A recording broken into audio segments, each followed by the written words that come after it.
I was involved in the Global Women's Forum, putting the program together, and What was the Global Women's Forum?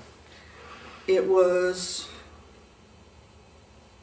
obviously a program for women, a day long, sort of a town meeting, but it also included doing a timeline where you plotted your life in the past, now, and in the predicted the future. The point of the Global Women's Forum was to recognize the unique contributions of women, and kind of build the camaraderie between the women in that community. There were, I don't remember, there was 6 or 8 of us on the team that put this together, but then we divided up into 3 or 4 teams, and each of us went off on a different global trek.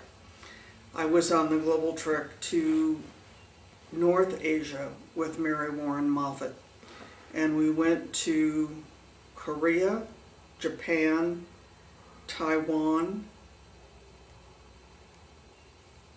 and I think that may have been it. I don't know. Hong Kong? Yeah, I guess we went to Hong Kong as well. What was the most memorable one? We left on the 24th of April in 1977, and the 25th would have been my 33rd birthday, but we went across the international date line, so I didn't have a 33rd birthday. I thought that was a good birthday to miss. One of the best meetings that we did was in, I think it was in Kwangyang Il. Is that the one on the island? I think so. Mm-hmm. I can't remember Kwangyang Il and Jeju-do.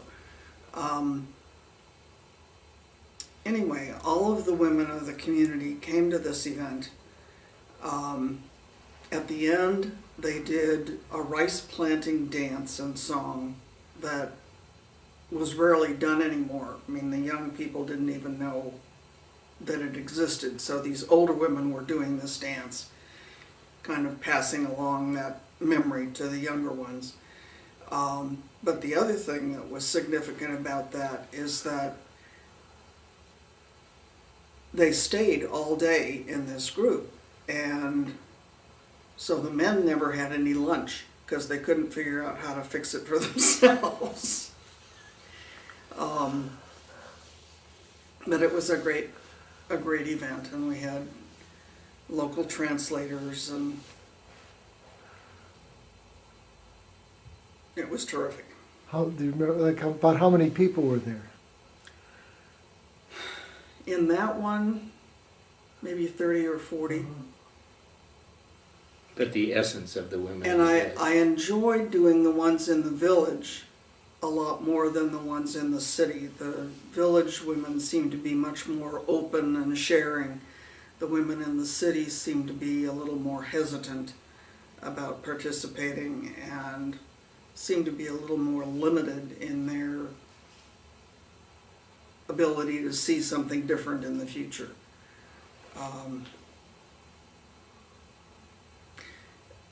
In Japan, I was surprised to see that single women were free to have a job and a career, but once they were married, they no longer worked outside the home, and that was a little bit disturbing.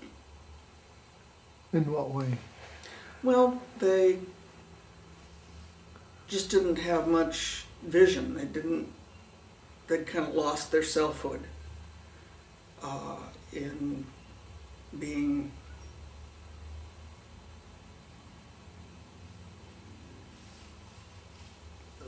serving the husband and the family rather than living their own lives. Ohio was also one of the places where we had a forum. And of course, neither Mary Warren nor I spoke any Chinese. So the son of the Druckenmillers, Christopher, recruited the course. This little 6-year-old blonde kid went around to all the Chinese women and said in Chinese, "Grandma, come to my house on Saturday. We're having a big meeting." And, all these women loved this little blonde kid, and so they came. It's an interesting way to do recruitment.